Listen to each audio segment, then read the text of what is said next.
Talking to Jesse? Yeah, I haven't been, actually. Hey! Now he's all of a sudden he's locking Kone in and he's supremely confident. Listen, no. This is Park the Bus with Stephen Caldwell, Kevin Kilbane and Luke Wileman. So welcome into Graham Leggett's another edition of Park the Bus, and it's a happy birthday to Kevin Kilbane, celebrating over the weekend. Mate. You've not even wished me happy birthday before we've gone on air. Now you just throw it at me when we get on it. You did. I wish you I yesterday. did. Although you probably exactly that's what I'm saying. Yeah. He doesn't remember that we both contacted him yesterday to say happy birthday. One or two, Stephen. Yes, nothing there was daft. one or two. Nothing daft, nothing crazy. It's a big week in our house. It's my birthday on February the 1st. My wife's birthday February 2nd, right. and our daughter Olivia on February the 3rd. Amazing. So we have 3 days on the bounce of birthdays. Yeah. So. Last night or the other night, Stevie, it's been a heavy weekend, that's all I'm going to say. Yeah. Good, few Guinness. Yeah, as you say, nothing daft, just one or two. One or two, few whiskies.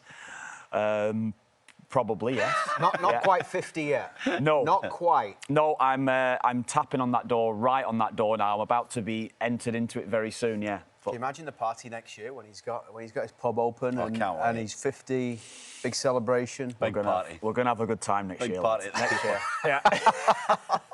Next year will be the one, yes. Oh, yes. Very good. Yeah, so there you go. I missed you guys last week. It's good to have you back, mate. Graham Hunter was incredible. Yeah, he was great. The knowledge that he brought about Spain and beyond the things that you can ever know by watching players or just, and when he talks about, I was in the locker room, I was talking to Luis Enrique, I was...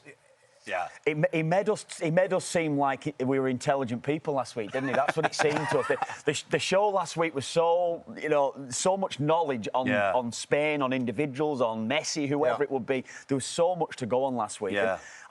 When we finished the show last week, I said to Stevie, that was like incredible, really. Yeah. When we didn't really even ask Graham too many questions because of his knowledge. He takes it where he wants to go. It was a great show last week. The detail that he goes into, Luke, on everything. It's just another level. What a great guy! And it's a bit too nice to you guys, though. You need it, Need especially him. I know. He loves Stevie. He loves him. He does love him. I tell you. Fellow Scotsman, we stick together. I know. Aberdeen, Stevie's big Aberdeen fan. We never even talked about Aberdeen. We're getting him back on. I'll mention Sheffield United now because Luke will get it in at some stage. But there's what I love about the football that we grew up with. The niche teams that people will always follow. You can't get away from who our teams are. That's pretty much how it is. He's an Aberdeen fan. And I've spoken to Graham so many times about Aberdeen, and he talks about the players that you would know, some that I've never even heard of, playing that for Aberdeen. When you asked him about, let's talk about the best team of all time, he's like, Aberdeen what do you mean, from Aberdeen 1983? Yeah, it was great. I want to talk about Barcelona. He wants to talk about Aberdeen. It was good. And we never even mentioned Sheffield United last week. It was the first ever part of the bus where there was zero mention of your that's club. okay, because you've done it twice and I haven't. There you go. They're going all right. They're climbing the championship right now as well. Might be a little bit late, but we'll be okay. Transfer deadline, though, and we've talked for so long about various different Canadian players who need a move. Cyle Larin was one of them. It wasn't that long ago, was it, that he had him in the starting 11 in race for the roster. Yeah. Then he dropped him out. Now Cyle Larin's on the bubble. And now he's in Southampton. Yes. Which, I don't know, I mean, having not done it in the Netherlands, how big a test is this to go? You both, know what the championship is like, and has he got the tools to be successful? Well, Stevie knows, don't you? You know him. So he's got the tools, Kev, but what a ruthless league to come into if you're not in match fitness, you're not in confidence. To come to the championship and play with a club like Southampton, who think of themselves as a Premier League club. They want to be back there, and so the pressure's on every single game to win, pick up 3 points. It's a bold one. Yeah. I think if he's successful and if he somehow finds that form and scores goals, he's got to play every week for me. Might take him a little bit of time to get match pace, so he needs that time and he needs that that vote of confidence to get that. But this is the last chance. I really believe if he last chance for the squad. Yeah, I'm talking about Canada. But I mean, like, that he might not even get in the World Cup squad. I think it's getting tight in that striker position, isn't it? We've got David, we've got Oliver Shea, we've got Promise David, who are all playing reasonably well. And then you've got Flores coming in it, you've got Jebison, and you've got Larin. And what about That's 6 strikers? Jason Russell-Rowe moving to Toulouse as well? Exactly. Does that step him up now? I think it does, and I've always loved Jason Russell-Rowe. I've worked with him as well, Kev. He's got loads of potential. He's done quite well at Columbus as Cucho Hernandez. Good goal against Guatemala. Scored for Canada, so we mentioned that last week, and now he's going to Ligue 1, which is a decent league. Is he going to get the service? Is Toulouse the right club? I'm not so sure, but at least he's got a chance in one of the top 5 leagues in the world. And if he hits the ground running and starts scoring goals, then he might even get ahead of some of these guys. So there's real competition for places. The only thing I would look at Cyle Larin, he can look immediately to Ali Ahmed. We spoke 2-3 weeks ago about how difficult the position he was going to Norwich and everything, and we know he's hit it straight off. So good. Which is incredible, by the way. We can't what he has goals, done. 2 assists in 4 games. Yeah. It's amazing. Yeah, what he has done, the way that he has, and we talk about players going into a different environment. And Ali Ahmed, when we had him on the show, you know, you get the feeling that he's quite a confident kind of player. He's got confidence in himself, right? Definitely. He's been through a strange way to get to where he has, with, you know, not the academy set up in Toronto, leaving, going to Europe for a few different places, ending up in Vancouver, coming through there now. So he see.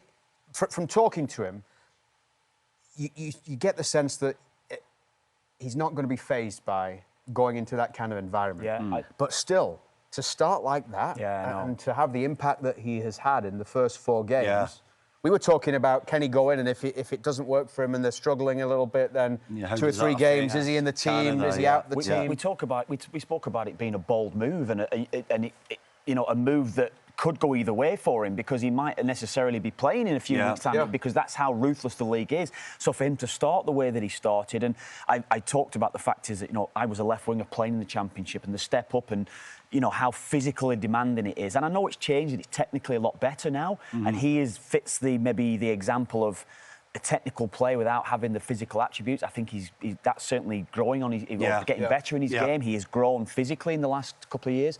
But for him to do what he's done so quickly and playing for a side at the bottom that we spoke of, expected to be at the top, the pressure that any Norwich player is going to be under right now, I think it certainly helped him that he goes in without the baggage of this season. Yeah, and they've got themselves a bit away from trouble now. And, they're in form. They're in form. We had a bit of a Twitter spat with somebody, didn't we? Exactly. Because I think you guys had a spat with somebody. We had a giant spat with a guy because he had misheard us. He felt like we were disrespecting Norwich. He was a Norwich fan. And we weren't. We were just talking about how difficult it is in the Championship when things are not going well. So we were backing forward and, you know, been watching closely because Ali Ahmed went there, but also Norwich's progression. The guy was right. He was sticking up for his club. Has he been back to you now and saying you guys were wrong? No, not necessarily. No, I mean, we explained ourselves and it was all good, but they are in some good form. But his confidence, I'll say a few things about this, Kev. When you're moving, when you're waiting on your dream move, you want to play in Europe, in England, wherever it is, you have to be ready for that opportunity. I know. When you get there, you've got to attack it. If you go and you're meek and you sit back and you're unsure of yourself, it's probably going to pass you by. So when you get there, you're going to be in perfect physical condition. You've got to be up for it, and you need a bit of luck, obviously, in the first game or two, which he's got. Yeah, that's true. Not luck, but because he scores the goals himself. But, you know, the right place, right time. And all of a sudden, he's launched. People are talking about him, and he's back in that equation for the starting 11. But we've always got him on the outside. We're saying Richie Larin and maybe Alphonso Davies. I am. You've locked Richie Larin in. But I got to say, this guy's not going away. And he's getting a little bit better, and he's playing at a higher level now. And I mean, you start to look at how you get him in the team. Yeah, exactly. Everything you've said there, you can take that full circle and lead you back to Cyle Larin. Confidence. Everything that you've said about Ali Ahmed hasn't been there with Cyle Larin, so that makes makes me worry even more difficult, doesn't it? And this isn't. You said Ali Ahmed's dream move to Europe. This isn't Cyle Larin's dream move. No. This is. I've been a few places now, and this is desperation. Yes. So there's a completely different mindset coming in. For Cyle Larin. You're a bit tighter. I agree. I totally agree on that. Is it underwhelming for him a little bit that he's going to the Championship? Did he expect maybe to go back into maybe La Liga or wherever, where he's got a little bit of credit in the bank there? So this is a total different move. And as you said, Southampton are expected to be at the top. Premier League team in the last few years. They're a big, big club.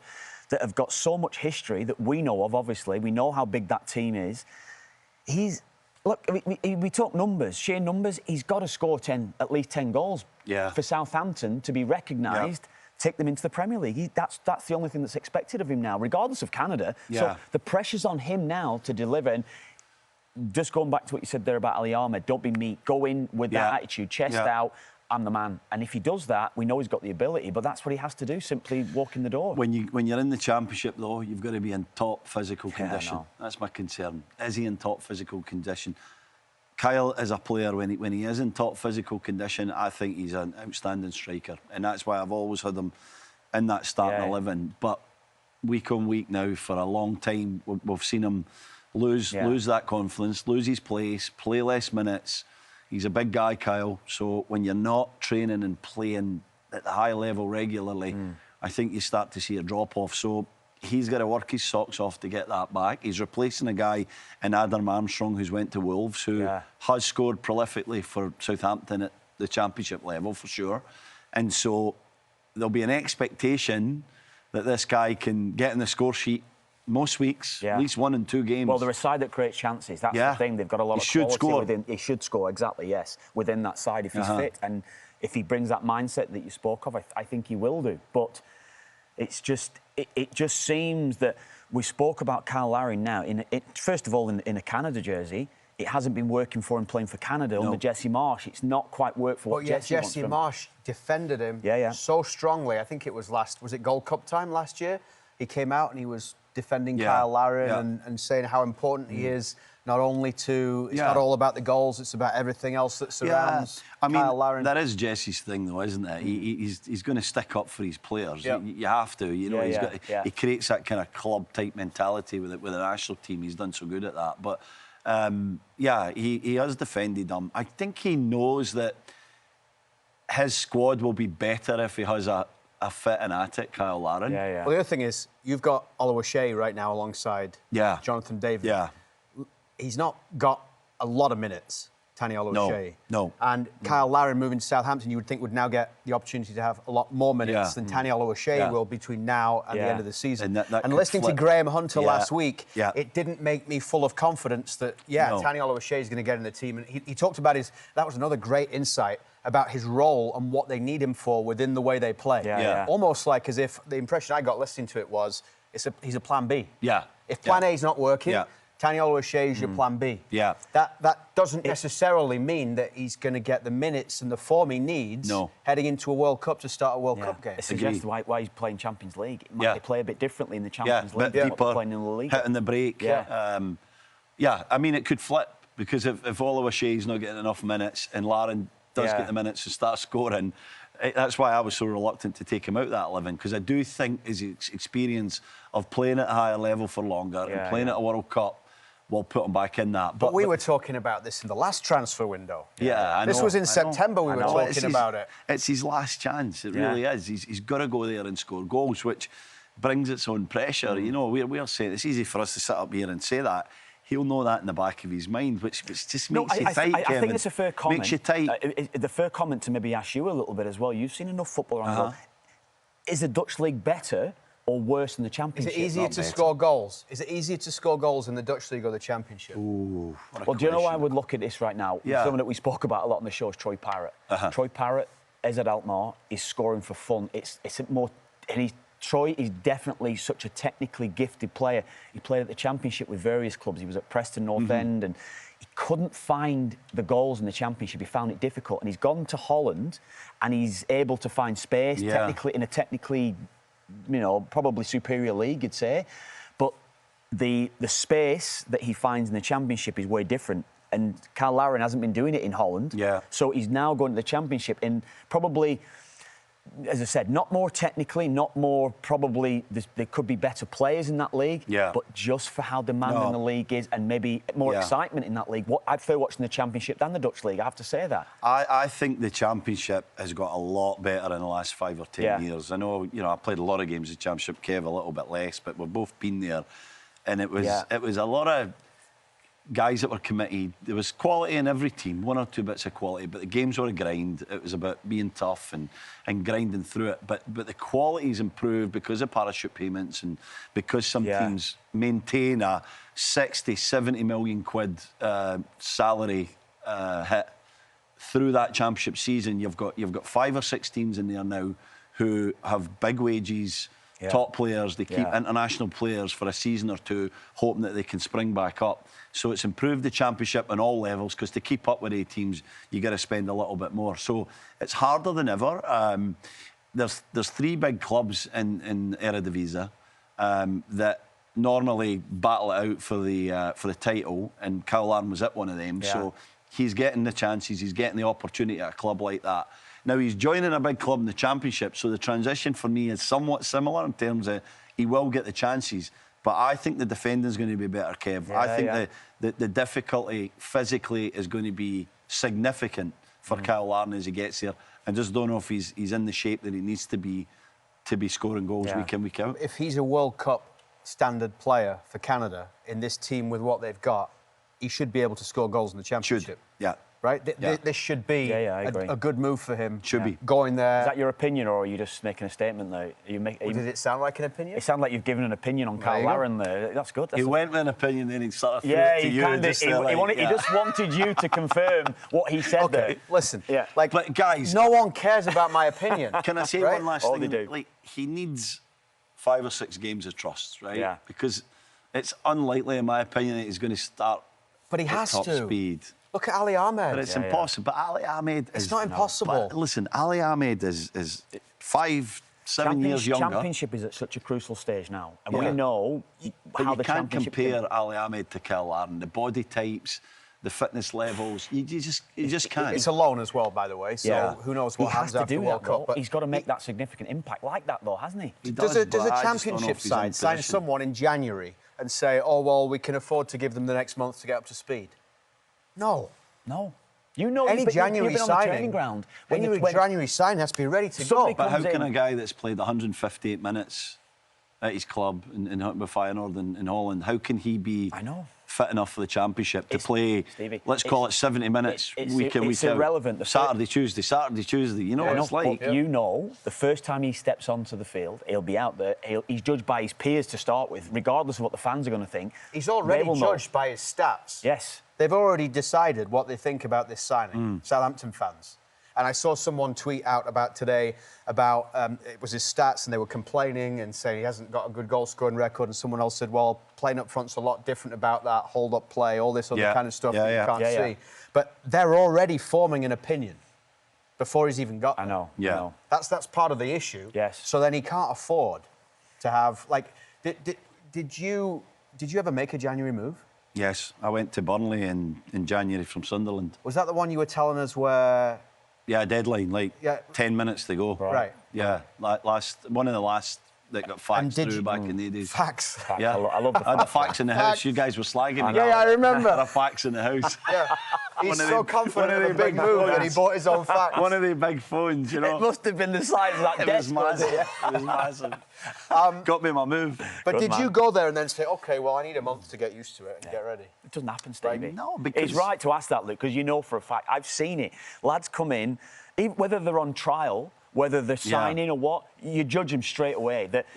And you come off and that was the concern. That was the concern with Ali Ahmed, and why now it's like, OK, well, he's got money in the bank now. Guys, I went there. Actually, I was coming off an injury, so I hadn't played a game for 5 weeks.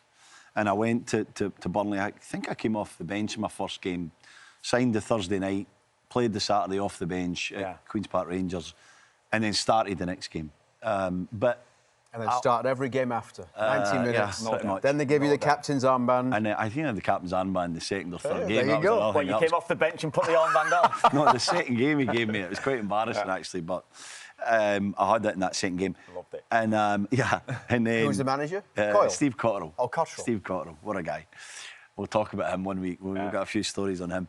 But I was a defender, and it was a different time in the championship, and I was an organiser, as you guys know, so I could get others round about me. But when you're a striker and you're not sharp and you're not up to speed, And I hope I'm not having wrong. a diplomatic answer here. It's too diplomatic for me because I tell you, Stevie, I know that he's first of all he's got to make an impression on the team, just on the training ground. Then the pressure's on him going into that first game. So the lads have already made up their mind whether he probably won't start the first game. I think that's maybe safe to say, but he's going to get time off the bench, and they have got to trust him going into that first game when he comes off the bench, or if he starts, they've got to have that trust in him straight away, and they'll see that in the first week. So he will have more pressure on him for that first game. Obviously, the fans are going to be... But it's from the team.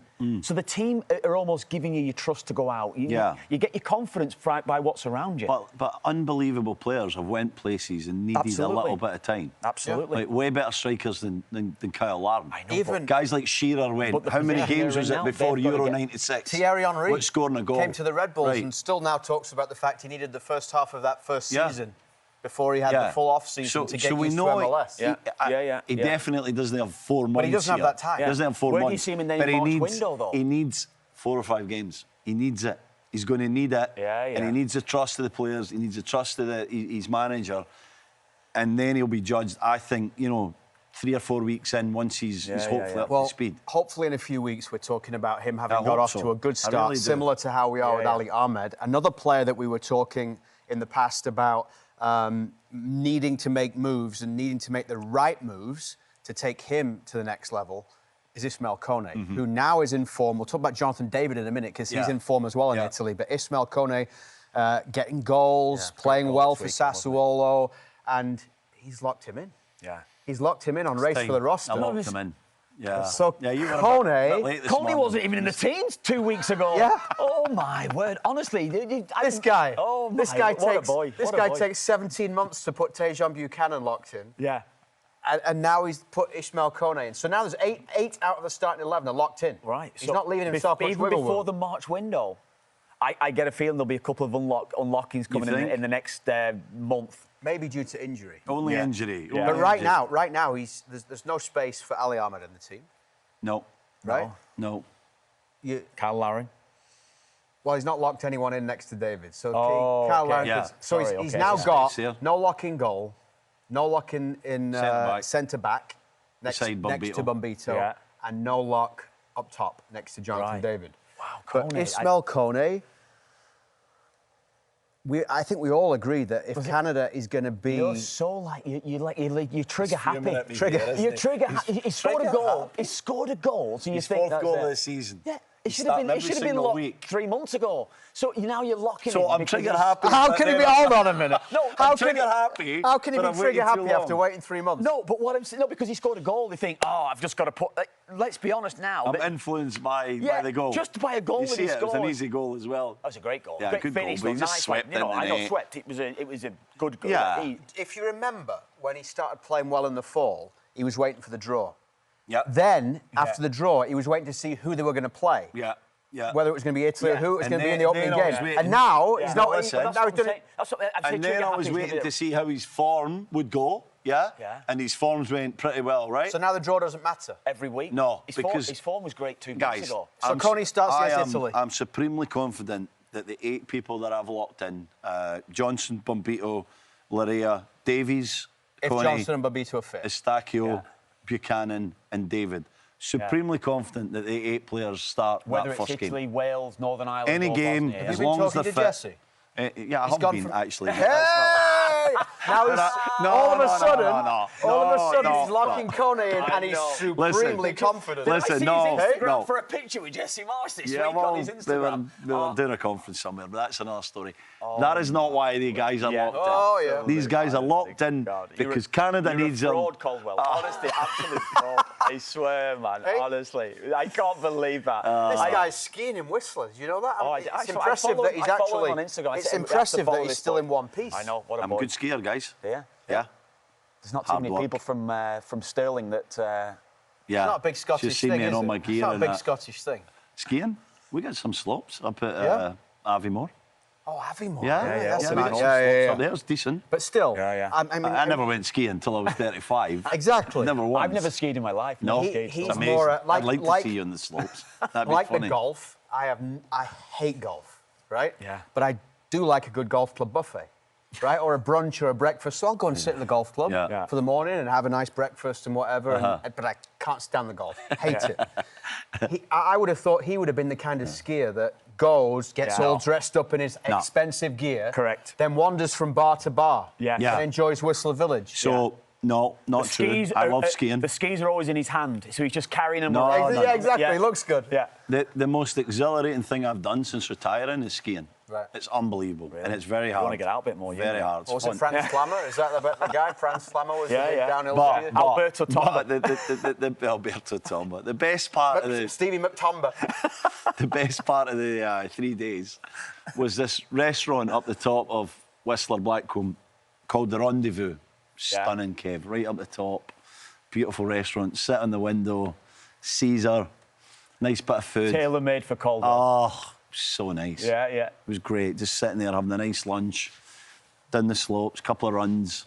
In for a hot tub. Is there a bar at the top? Open air hot tub at the Fairmont. Beautiful. Looked after immensely. What a boy. I did. Yeah, it was great. I used to go skiing a little bit. In Sheffield, there was a ski village, so it was a dry ski slope that was, was really good. I couldn't go in a dry one. Bit of a different experience. That's where I learnt. But then I went and I went to Italy a couple of times skiing, and probably in my early 20s, had the embarrassment of... I was getting to the point where I was getting a little bit more sort of settled, like not I wouldn't try anything. But what's the point in getting hurt? Or I got all the way up to the top on the chairlift and ended up getting back on and coming down on the chairlift.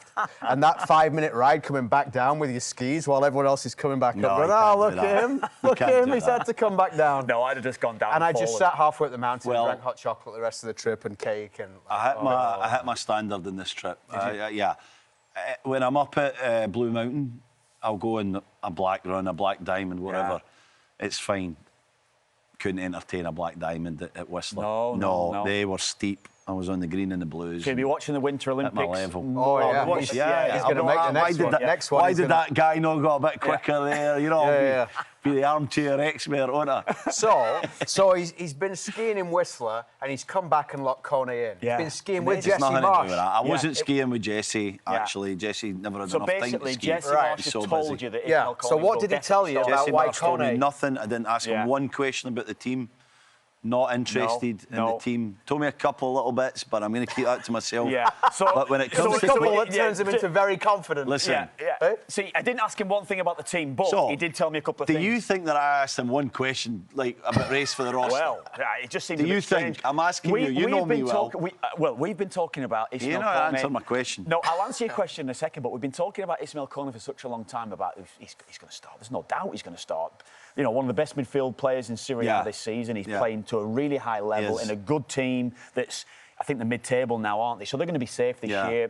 You know, they're going to stay in Serie A this season. He probably will get a move or potentially get a move off the back of the season he's having.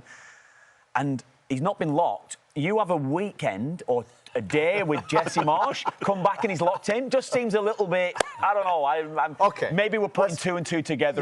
Maybe we are. Maybe the fact that he's now very confident in his 11. But supremely confident. Supremely confident. Oh, yeah. In answer to that question, I don't think you would have asked him. In answer to that, I never asked him. No, I know. Never asked him once. But Jesse probably told him. Yeah. But why? What is it you like about Kone? And also... I've always liked Kone, guys. Kone's But you were waiting to see who it was against. Well, I was waiting to see who it was against, and I was waiting to see if his form continued, because the issue with Ismael Kone has always been he's up and down. He has great games, and he has really poor games, and he has spells where he's in and out of now, team. Though, isn't he? He's maturing. Well, he is. He's maturing. He's confident.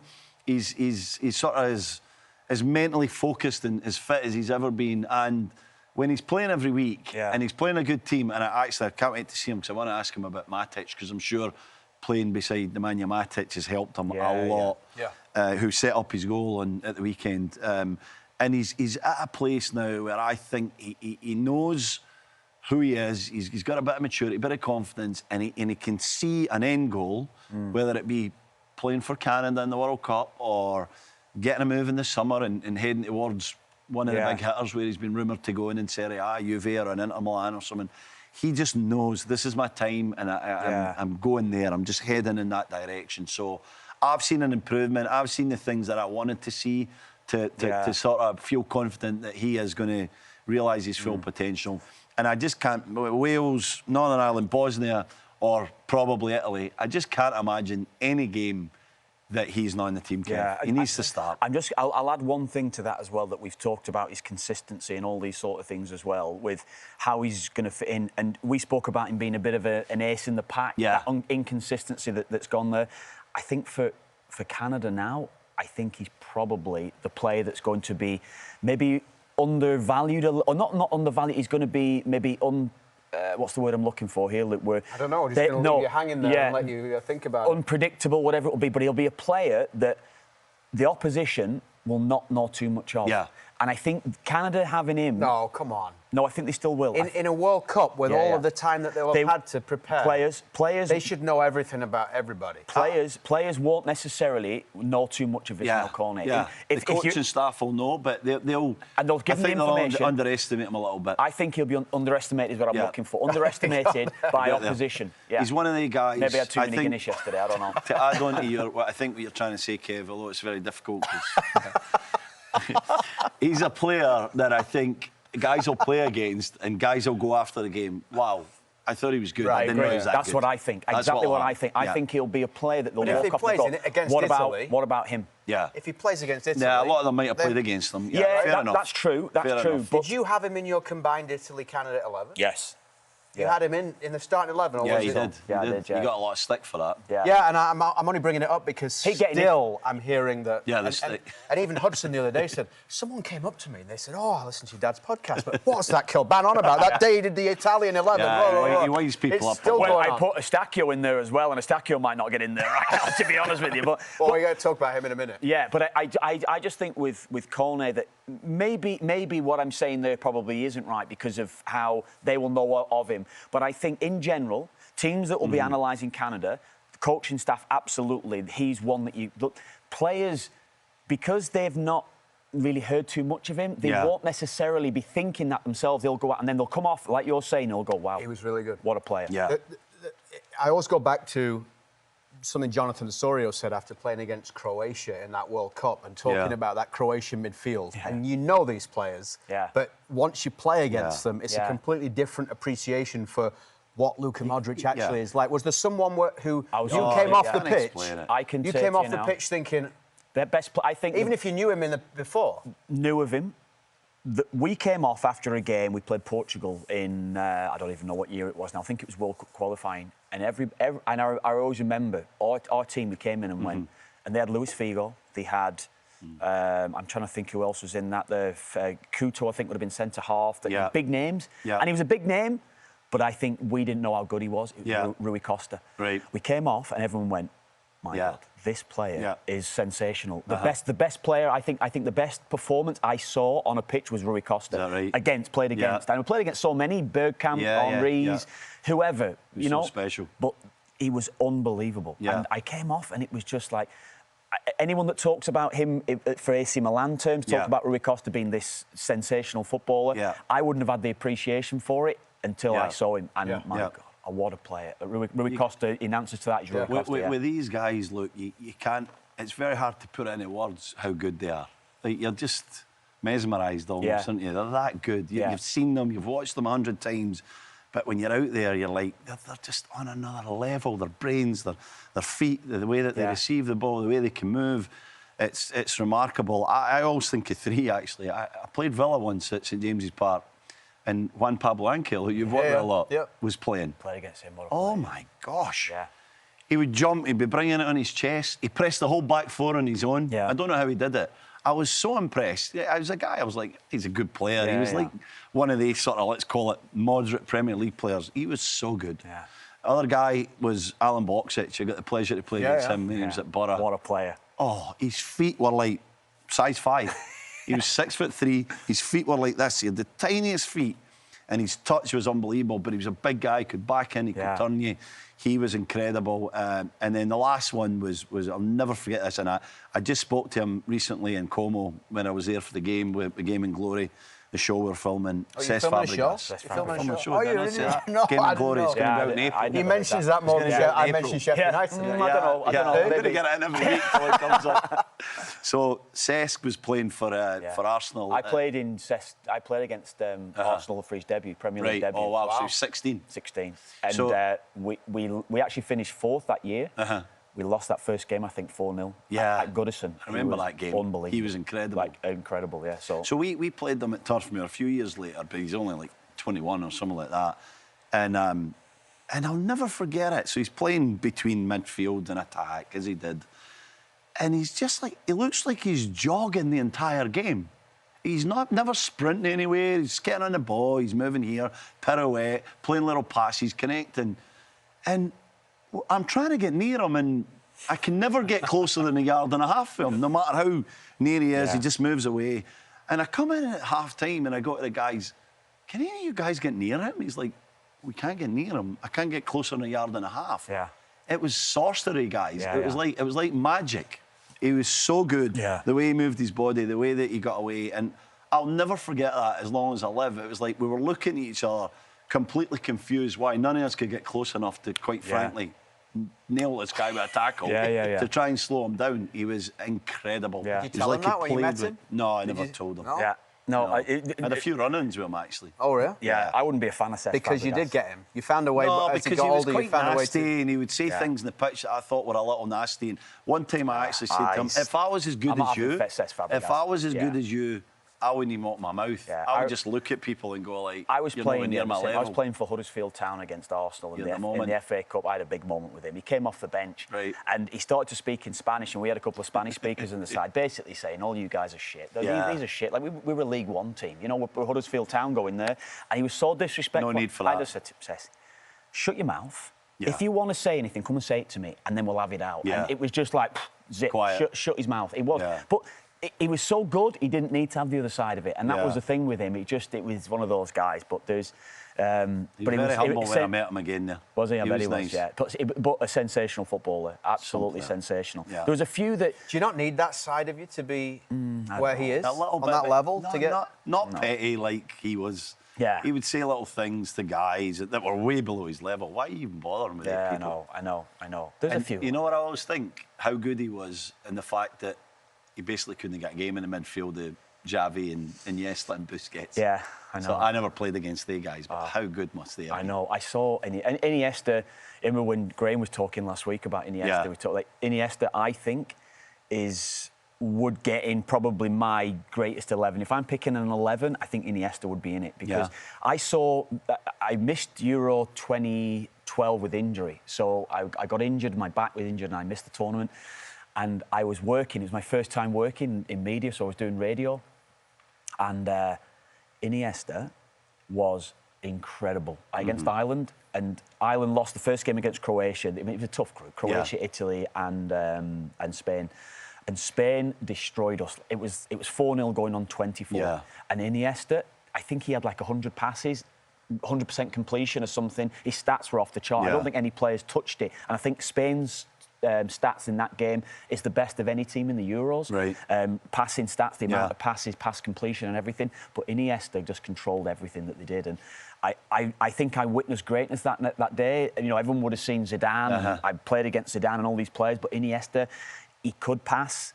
He could run with the ball. Iniesta was a dribbler as well as a passer, a creator. So Iniesta was just off the charts, in my opinion, how good he was, Brilliant. Yeah, I think that's something that a lot of people said about when they played with Kev. Yeah. They come off, I think I witnessed greatness that day. Greatness. That day that... They might have witnessed a great elbow. I got a couple of the elbows.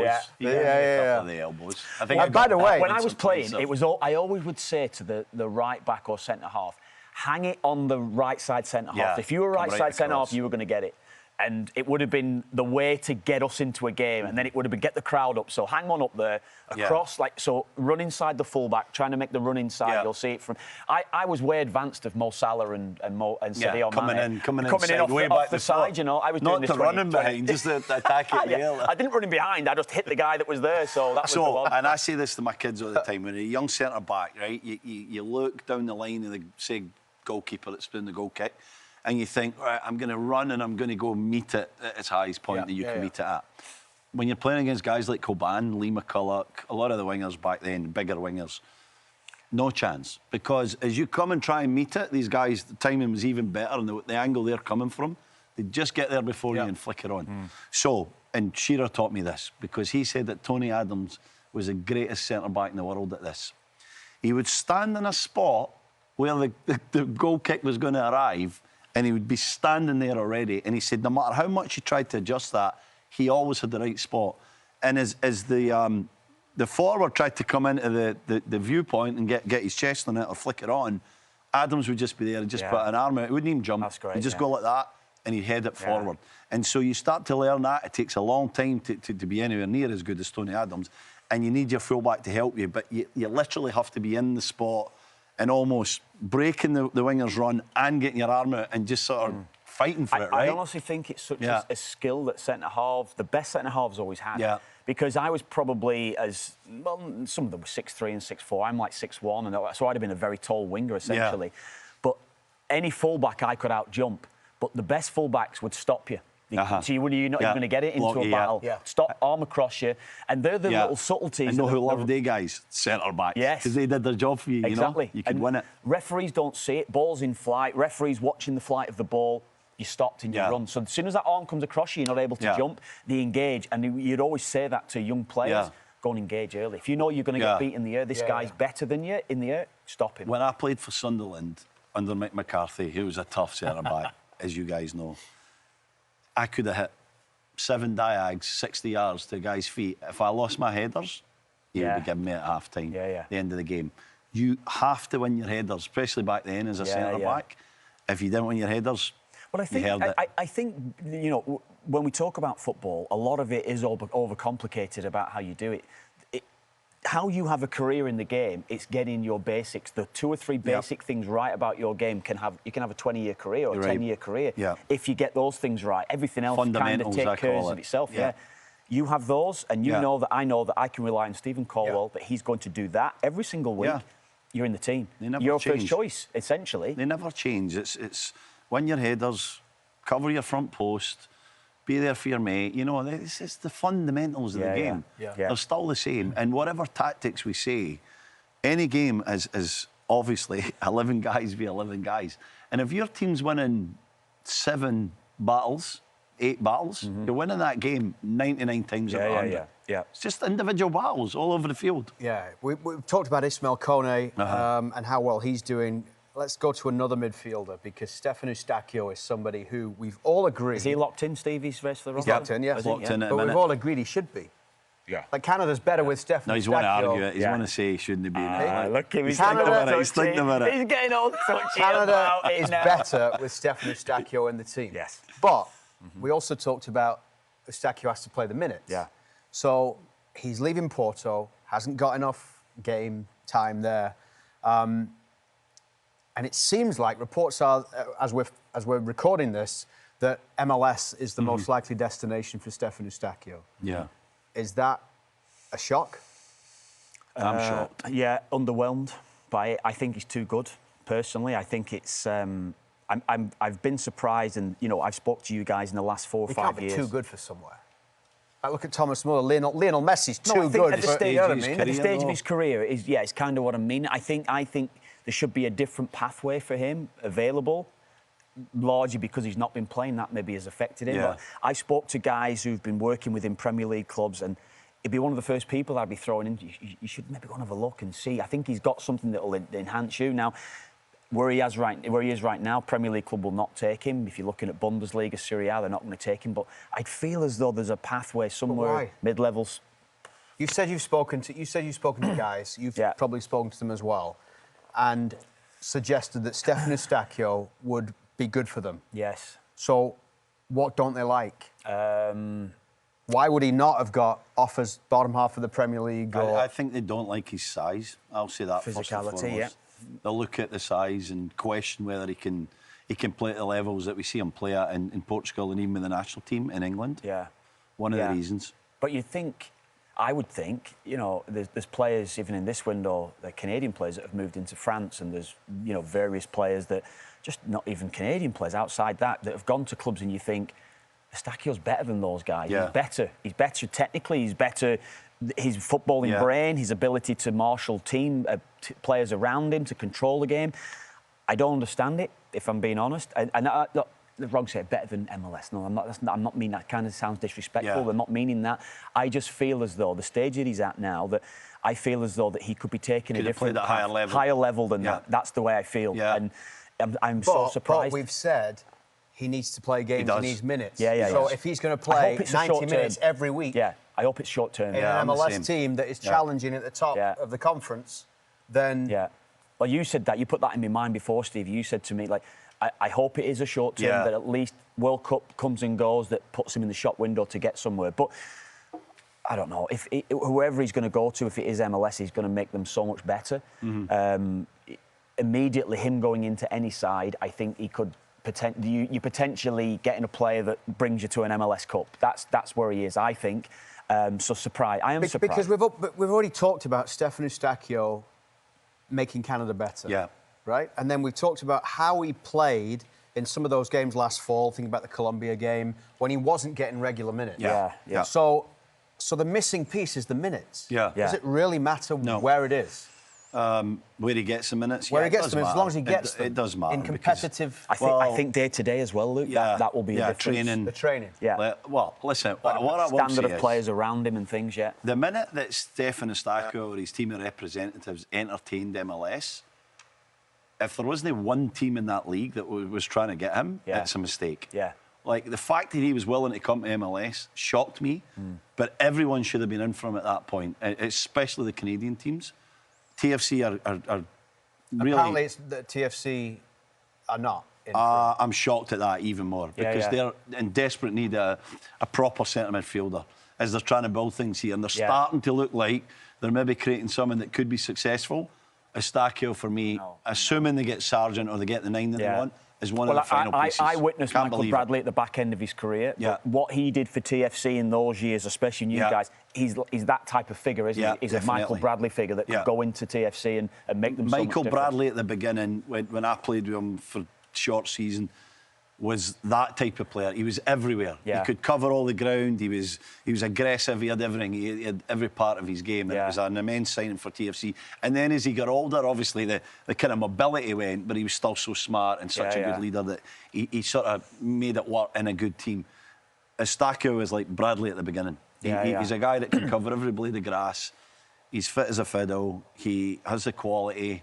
He would probably come in with, 5 or 6 goals in MLS as well, because he's timing when to come into the box. I mean, they're saying LAFC, it's that standard of team, I would imagine, that would get him, but I'm just a little shocked that definitely TFC went in for him. I think he's a player that they need. When I look at their midfield, they're missing that player. I'm shocked at that, as you say. I'm shocked at the MLS in general, whoever it's going to be that he goes to. But I hope, just going to what you're saying, him getting game time is going to help Canada at the World Cup. Games. Is he better off playing in MLS every week, 90 minutes, with the team that could win MLS Cup, or sitting on Porto's bench and never getting any minutes? There's no doubt. At some point... But I think we thought he was going to get a La Liga team or, Liga, somewhere we else. thought that he would have gone to somewhere like that. Celta Vigo was mentioned. I thought, I could see that myself. Lower to mid-table La Liga, but at least he's playing. Is he getting a promise of minutes in MLS? Maybe not. Right? He might not have been getting that promise of minutes somewhere else. We're surprised. I think what we're saying is we're surprised that there's not a lot of teams. Surprised. I think we both, Stevie, rate him that highly. We know his quality. We know. You've worked with him. You know how good he is. I think all three of us see Eustaquio as being integral for what Canada's going to do this summer. It will be down to Eustaquio, I feel. He'll bring the best out of Kone. He'll bring the best out of Alphonso Davies. Whoever it would be, I think he's going to bring the best out of that group of players. Well, he's the kind of player that I think and we've talked a lot about, can Canada get out of the group, or will Canada, or whatever it is, or what should we be expecting, second or third place? It's the kind of guy that if he gets injured and isn't there, you're reassessing what you think Canada can do. Yes. I think he's that integral to the way that they play, and we've seen that when he's not there. That it's almost, they need him. They need him to be able to be performing to the level that we think they can. He's also been there and done it, and he knows kind of what the level is and what's needed to be successful. And he's such a driven lad. There was a great report the other week there where he stood up in the dressing room and he did this amazing speech. I think he was coming to the defence of their big striker Samu, and he was sort of talking to the guys and did something. And Thiago Silva, who's a legend of the game, mentioned this after, said what an example Stephen Eustaquio is. And so this is a class act. This guy's got everything. This guy is maximising every part of his game, using everything that he's learned to be an influence on people. Whoever gets him are really lucky. Result for the MLS, you have to say that. What a result for the MLS if you've got a player of that quality and attitude and everything he's going to bring with that. You know? Canada need him at his best because, to your point, Luke, there's nobody that replaces him. As good as Saliba is, as good as Kone we've talked about, Eustaquio special. He's the one that when... And they need him to be able to play 90 minutes every game. Yeah, and hopefully this is not happening, but if the wheels are coming off or things are not going well, Eustaquio's a guy that'll pull everybody in and say, calm. This is going to be okay. Yeah, they need him. Well, if for any reason you are listening to this later in the week, shoveling snow somewhere across this vast country, and he's now playing in Ligue 1 or in Spain, just ignore everything that we've just said for the last 20 minutes. Well, we hope that. We actually do hope that, I think we all do. We open up next week's show with Stephen Eustaquio made his debut for Monaco this weekend. Marcelo Flores scored again for Tigres. Last time, I wasn't here last week, so the week before that, we were talking about the fact that he hadn't committed in time to play in the January camp. Yeah. You said the ship had sailed and that should be it. Yes. Seems now as if he's making that one-time switch and wants to be in the Canada squad for the next window in March. Yeah. Is he... taking a breath as you're saying that. Well, that's why I'm just leaving it there. I'm not even going to ask the question. Just say anything. Oh, look, I think Stevie and I both gave our opinion about it 2 weeks ago, and But he's decided. The difference was then he had, we didn't know. He said it all to me that he hadn't made his decision. Look, and again, I go back to my point. You know who you are, don't you? So, or maybe you had. Maybe you had and you're just waiting for... who knows? We don't know. We don't know. We'd like clarification. Jesse Marsch has obviously gone to lengths to get him involved. And Jesse Marsch has a duty to pick the best possible team. That's all Jesse Marsch can do. So if a player is presented to him that's scoring goals and playing well, then he's got to do that. I'll look at it more emotionally and say I don't agree that it's taken so long. You know who you are when you're 18, in my opinion, not when you're 23, 24. Yeah. So whatever, Canada will be better probably with him in the squad. It's another option for them. Yeah. And that's the way to look at it. We're really critical of him, and we're not going to go back on our word. He's committed now, which is great. But I will say, playing devil's advocate, that Stephen Eustaquio was a player who never committed right away. He made the decision at an earlier age, but he felt between Portugal and Canada there was choice there. And we're talking so glowingly of him. So hopefully now he's completely committed to Canada. He's going to move forward. It seemed like a lot of theatrics, in my opinion. And if he made the decision, at the end of January, why didn't he just get there at the beginning of January, played against Guatemala, integrated himself even more? Regardless whether it was a B international or what. It's I think he was swayed, Kev. I think there was a point where he was entertaining Mexico and Javier Aguirre and Canada and Jesse Marsch, and he was between the two. He's came to his choice. Listen, the fact that Javier Aguirre has had to come out and say we've not got him, he's going to go to Canada. They went hard for him as well. He must be a level of player that is going to help Canada. He's doing well, right? Yeah, absolutely. He's doing well. Good goal this week. The one thing I'd say about the whole thing is that listening back to I think it was Kev made a pretty good point. Really? That doesn't happen. Yeah, I know. A good point. That does not happen to us. About the fact that one of the biggest differences when you talk about Eustaquio or whoever it is that's decided to come and play for Canada is they haven't played for someone else first. Yeah, true. I think when you've played for a team, for a country, that's it. That's how it used to be. That's how it should be. But if you've played for Mexico once, you'd made your decision. There isn't any changing. But the rules have changed. Let me give you one example then. I think it was when he was about 15. Tim Cahill played for, who was it? Was it Samoa, Western Samoa? Western Samoa, I think, Right, he played for Western Samoa. His choice. Yeah, but he was a kid and he played for Western Samoa and he wanted to change. And sometimes I think there's an example where maybe, he's a teenager, right? He made a bad decision. He wanted to then play for Australia. There is some edge cases. I'll add something to that. Tim was entertaining Ireland too. All right, okay. So he was open to go anywhere. Yeah. He just wanted to play at the highest, where he could maximise everything. Exactly. But I just think for the international game, yeah. Can you really be switching countries when you've played? No, it's not a bad point. No, I don't think... It would make things much more straightforward to have the rules where once you've played, you've played. Yeah. There are a couple of Irish examples of that. Correct, absolutely correct. A couple of English players that have done that as well. And German and everything else, guys. England's best player now. He's got 2 caps for Ireland, so there you go. I think Flores was 17 when and obviously there are various different things around it. And well, the Germany team that won, was it 14 World Cup? Yeah, they won 14, didn't they? Yeah. Ozil, Podolski. Yes. And all these guys that could have played for Turkey and Poland. And And I'm not on about youth level. I think it's a senior. Once you've played at senior level. Because again, you're talking about earlier in your career. No, I'm with you. I actually think at youth level, personally, I think once you've chose... No, you've got to give... No, I don't believe there's that. A lot. Once you play at U14 or U15, and then you can't go and. The thing is, Kev, though, the experience of going to a youth tournament is huge, right? Yeah. And if you I'll use my lads as an example, the chances of Scotland or England picking him are slim, flying him over, and is he better than that pool of players that are there, or considerably better? But if he wants to play youth international football, there's a chance he could play for Canada. Yeah. You know. Goes to school, gets drafted, and then all of a sudden he's doing well in MLS. And he, it is still weird. He's on the radar of you're using team. International football length as a stepping stone to your career, aren't you? No, what well, I'm it's development, youth international football. I don't agree. I don't agree with that. I think once your decision's there, that's your country, essentially. It's difficult to have a kid at the age of 16, 17, 18 turn down the chance to go and play, like you say, if you're in North America especially, and they're not going to take you over there. They're not, England, Scotland, whatever, at that point, are not going to say, let's fly this 17-year-old or 16-year-old to come play.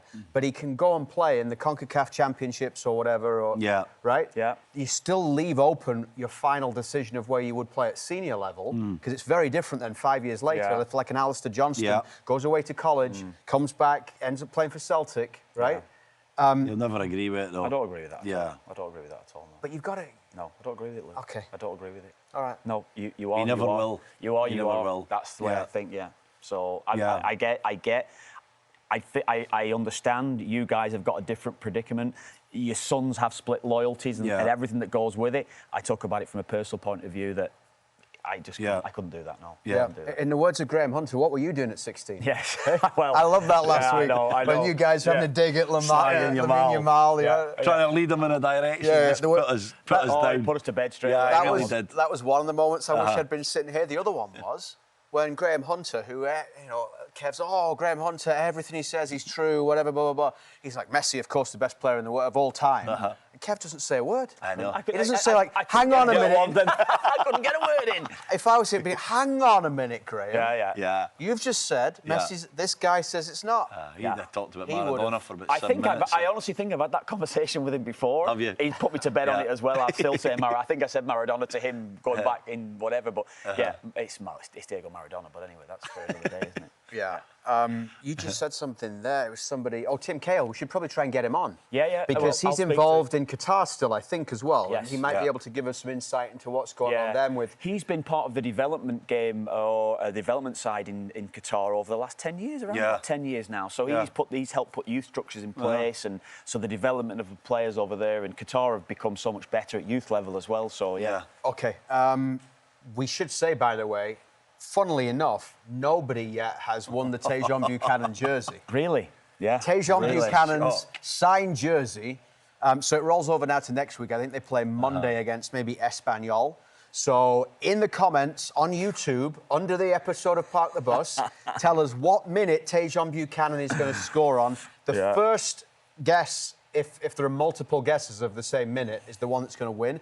And it's going to be the closest to it. So the closest to Tajon Buchanan scoring... That's better.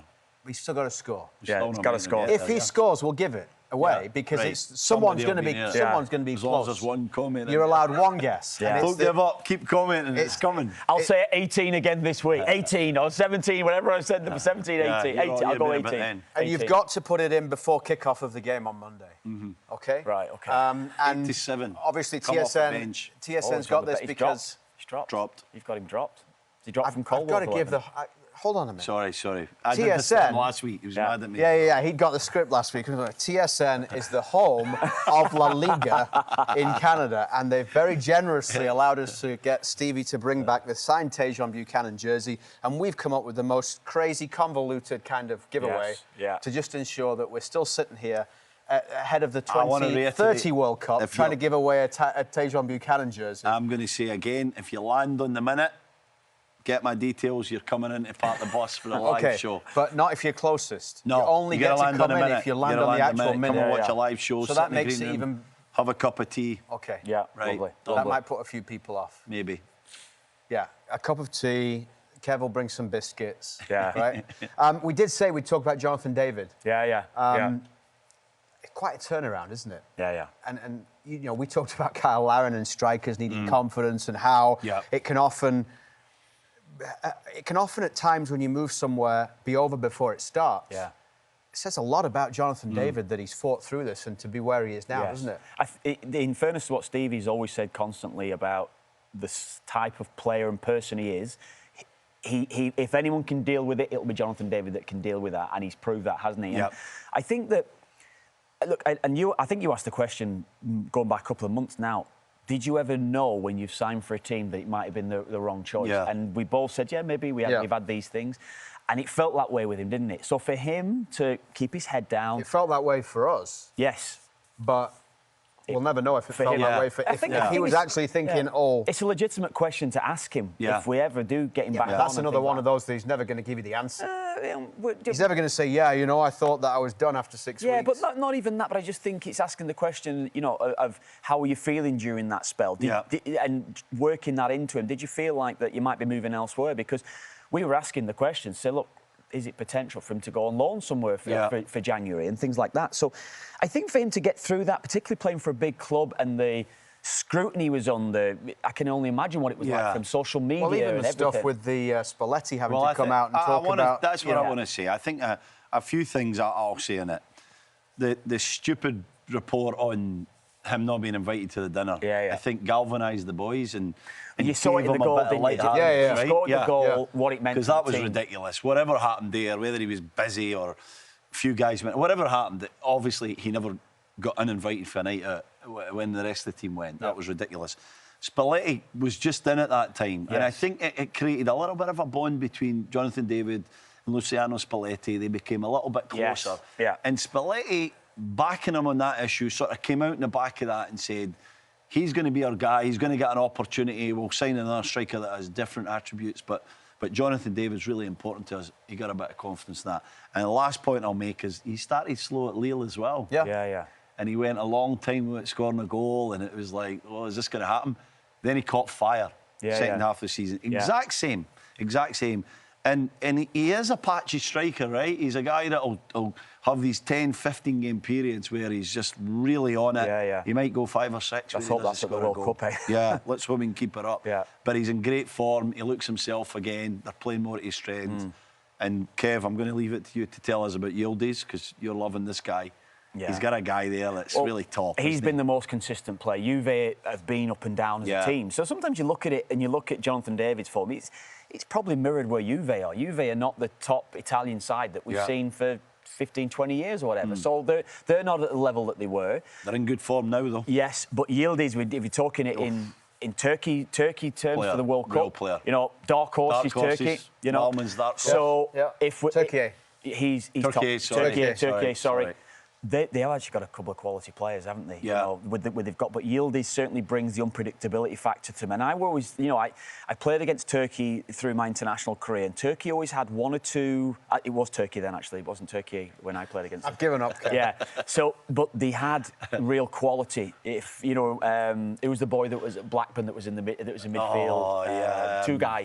Oh Rangers. What a beautiful footballer he was. Blackburn. Yeah. What a beautiful footballer he was. So players like that. Yildiz is special. So I think he's going to be one to really watch at the World Cup, and if they get there, he'll be a player that you'll be looking at to go. One of your favourite teams if they get there? Turkey? Yeah. Absolutely. Yeah. Beat the US? What was the dark horse? Turkey, US, what do you think? They beat the US. Will they beat them? They're in their group, aren't they? If they're in their group? Not sure. Yeah. Not sure. Not Sitting sure. the fence with that one. I think the... Sitting the fence with that one, By the way, the US have got some players coming to form as well right now. Yeah, Maybe we should talk about them at some point because we talk about Juve, Weston McKennie. I'd like to get somebody Weston on. You're going to McKennie. get Pochettino, and this guy knows him well. Yeah. Weston McKennie Do you is... think it's possible to get Poch on here? I can ask him, but Yeah. He'll come on. You won't ask him. He's mates with him. He has lunches with him Just all the drop it time. into him. Do you fancy coming on, talking Canadian Nice and football? You know, I relaxed. think he'd love it. Yeah. Get him. I'm picking my battles with him, by the way. The Turkey thing, Just give up on that I've one. just give up on that one. Just as long as we can get him to say Tani Oluwaseyi properly. Oluwaseyi. Is that how it is? Yeah. He said that in a sentence last week. I know he did. Oluwaseyi, and then... I don't even want to say how I he said does it wrong, wrong. straight after. And you never said. If it was him beside me, he would have said. I it. know. And then I almost eventually, laughed. I just went Tani. But I didn't let it bother me because you know what? Last week I was walking along the beach in Santa Barbara, listening tough to you life. guys on the podcast, Wow. looking out at the ocean, What a tough thinking, life you've got. Yeah. doesn't matter what these guys say, all the little We digs give you or a bit of whatever. stick. We give you a bit of stick. And I thought, these guys are sitting in the studio giving me stick while I'm looking at the ocean. 20-kilometre walk right along Santa Barbara. Oh, beautiful. That was the day we were digging into like 4 feet of snow, wasn't the it? weather we had as well, didn't we, in the last couple of weeks? I'm going to be paying for a long time for the fact that my wife was left at home struggling that weekend. Mad, you should have took And during the last few weeks as well, Luke, Caldwell's dropped the hockey haircut as well. So Yeah, he's you gone gotta get for it, business. Well, that he's was- on the hair dye now as well. That was for the big... Well, you'll be on even more now, won't you? Now you're never in 49. my life, lads. Never in my life. You well know with that. That was for the big thing we did with the Big Bell event. Hey, he got the haircut. He did. Chopped up. Sorry, He's meeting the president of Bell. Yeah. He has to have a haircut. Yeah, got to be looking sharp. Exactly. Nice. And Jesse did. Marsh in the same week. And Jesse Marsh. Yeah. Scotiabank. Yeah. So he's Wow. he's been everywhere, that boy. Now we Need a know. haircut. I do need a haircut. It's just, it's getting time, lads. Yours was by design. Mine's not by design. It's just the way you go. Quick check-in before we go, because we haven't had a race for the Rooster update this year, I don't think, since... Oh, I tell you, I've got them locked in. It's all right. That's it. Found a way with all the snow that we've got as well to keep them warm, keep the place isolated. Do you know what keeps them warm? What? During the cold months. You don't have to go and put heaters in, as I told you. No, That can put it up. He's talking about that, No, it's poop. Poop keeps it insulated. So when they poop, you put hay over the top of it. It acts as an insulator for the chickens. There we go, lads. I tell you. Yeah, there you go. Do you normally have to clean it out? Oh yeah, you clean it Where does out the all the tap go then? But during the the cold poop just weather, stays in just the- keep Okay. it and get it covered with hay. It gives them a nice insulator, keeps the place warm for them. Must be smelly. It is a bit, yeah, but you know what? It's cold. So then at the end of frost is coming. when the snow goes, you're going to have to clean it all up? Yeah, clean it out. He's a farmer. I Farmers know. are It's got to be done, lads. It's got to be done. It's good That's fun. not my kind of thing. But I tell you, yeah, Still at 7. getting out there. Kids still think Sometimes it's you 8. get up, the eggs are frozen because it's so yeah. How do you unfreeze the eggs? Bring them into the house? That's all right. Yeah. Well, you can just yeah. unfreeze them. Yeah. Top eggs. Yeah, good. Very good, lads. Christmas Day, we had Kilbane's eggs in our house. Nice. Great eggs. They were Yeah. good there. Yeah. I didn't give you any bread. I'll bring some bread in for you next. I'll Okay. do some Well, I bread. think there's nowhere to go from chicken poop, is there? No. So we may as well wrap up there Yeah. and be back next week with another Good little There we ramble go. that was. another wasn't it? podcast. Don't know what just happened there. Thanks for watching Partner Bus. You can catch new episodes every Tuesday, available on YouTube or wherever you get your podcasts.